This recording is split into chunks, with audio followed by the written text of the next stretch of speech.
चंद्रमा में उजेला होता नहीं तो अमावस के दिन घटते घटते कितना उजेला रह जाता है। अरे बिल्कुल अंधेरा, पर आधी रात तक अंधेरा रहेगा। और शुक्ल पक्ष की प्रतिपदा शुरू हुई, एक क्षण में तो सवेरे देखो इतना उजेला आएगा, फिर रोज को बढ़ जाएगा, तीज को बढ़ते बढ़ते अब धीरे धीरे प्रकाश बढ़ेगा। और हम लोग सहयोग उसके करें, और ना करोगे तो तुम भी विरोधी हो अवतार के, और करोगे तो तुम अनन्य भक्त हो अवतार। ये सब कथाएं इसमें लिखी हैं। और इस विषय में बात वही आ गई कि ये 12वें स्कंद में कलयुग का धर्म लिखा है। तो कलयुग क्षीण हो रहा है, सतयुग ने प्रवेश कर लिया है। तो यदा सूर्य से चंद्र से यदा तिष्ठो बृहस्पति एक रासौ समेष्यन्ति प्रपश्यति तदा। जिस समय सूर्य चंद्र गुरु ये तीनों ग्रह पुष्य नक्षत्र के एक राशि के एक स्थान में आएंगे, उस दिन सतयुग शुरू होगा, ये लिखा है। तो सन 1942 के 2 अगस्त के दिन सूर्य चंद्र गुरु ये तीनों ग्रह पुष्य नक्षत्र के एक राशि के एक स्थान में आ चुके और सतयुग शुरू हो चुका।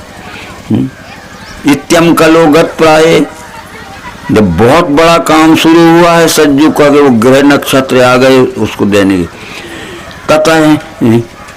इस तरह है नित्यम कलौ गत प्राय जनेतु खर धर्मणि धर्मता सत्वेन भगवान अवतर सती। जब कलयुग छा जाएगा इत्ते कलु गत प्राय, मनुष्य खरे धर्मणि जानते हो, गधा बुद्धि के हो जाएंगे, लूटो मारो खाओ उजाड़ो।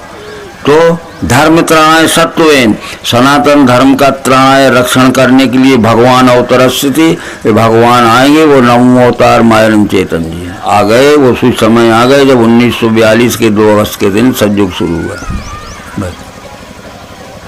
इसमें पढ़ लेना और अपने भागवत वालों को सुना देना कि ये लिखा है।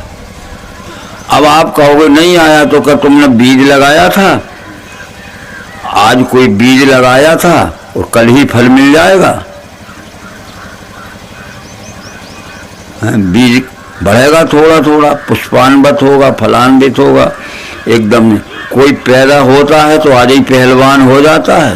तोड़ा फोड़ी इसलिए हो रही है कि जब कलयुग हटके भाग रहा है, सतयुग पीछा कर रहा है। जिस बने बनाए रास्ते से भागता है वो तोड़ देता है कि मेरा पीछा करने को वाली तोड़ा फोड़, और जिस पुल से भागता है नदी के तो मेरा पीछा करने वाले को नदी पार करने पुल भी तोड़ के जाता है। तो ये तोड़ेंगे, ये रास्ता तोड़ेंगे तो ये सतयुग बनाता जाएगा और पीछा करके पकड़ के खत्म हो जाएगा सतयुग, पूरा सतयुग आ जाएगा, कलयुग चला जाएगा।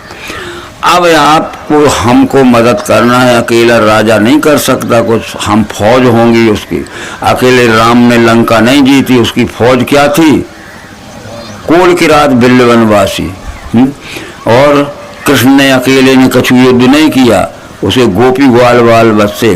तो ये मायानंद जी ये कहते हैं कि त्रेता में कोल की रात भिल्ल वनवासी ये मेरे सहयोगी मित्र थे।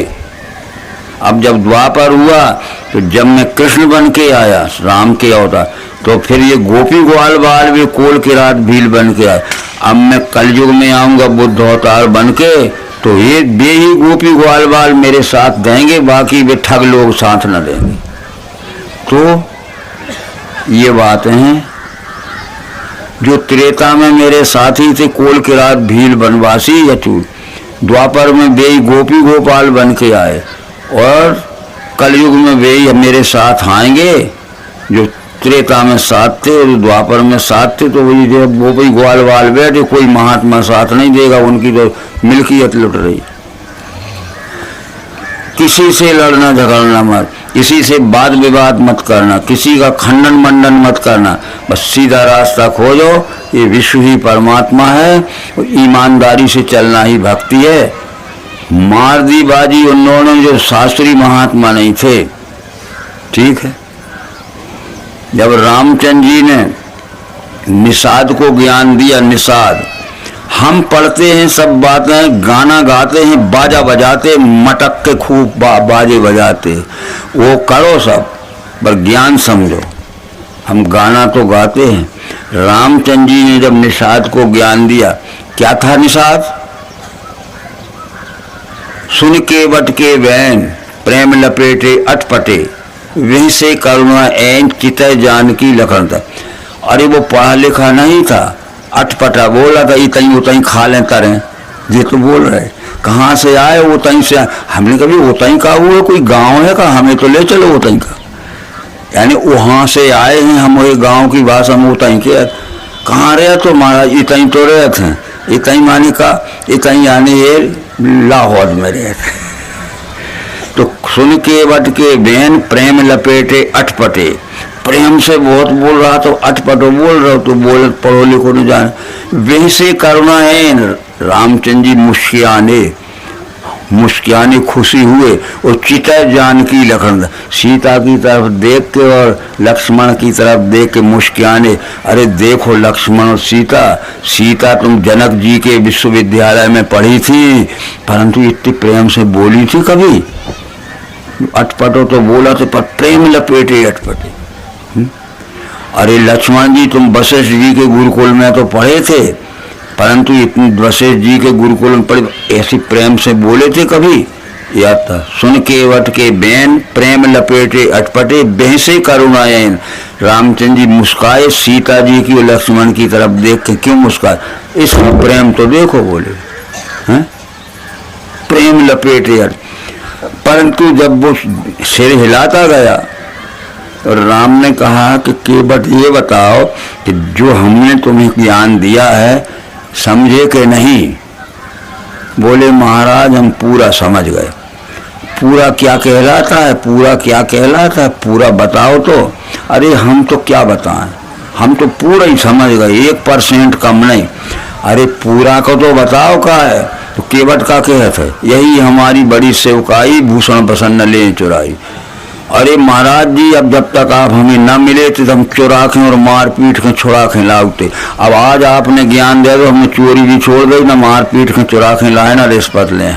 लो हो सबसे बड़ा बात, समझ दे समझ जाओ, नहीं तो जयराम जी की ये कान से सुन के वो कान से उड़ा के उते जाके बोई को बोई फिर करने लगे लूटा मार। यही हमारी बड़ी सेवकाई भूषण प्रसन्न ले चुराई। हम सबसे बड़े सेवक बन गए महाराज, तुम हमें नंबर दो चले हैं। आप नहीं मिले थे जब तक हम चुरा के लाउते, मार पीट के छुड़ा के लाउते, पर आज से हमने चोरी करना छोड़ दिया, मार पीट के छुड़ा के लाना छोड़ दिया बस। तो जो ही तो चोरी कर वो रिश्वत ले और मार पीट के छुड़ा के जो ही छोड़ने, चाहे तुम बिल्कुल अंगूठा छाट हो और तुम शास्त्री जी हो गए तो बस। तो ये बात थी और समाप्त हो गया।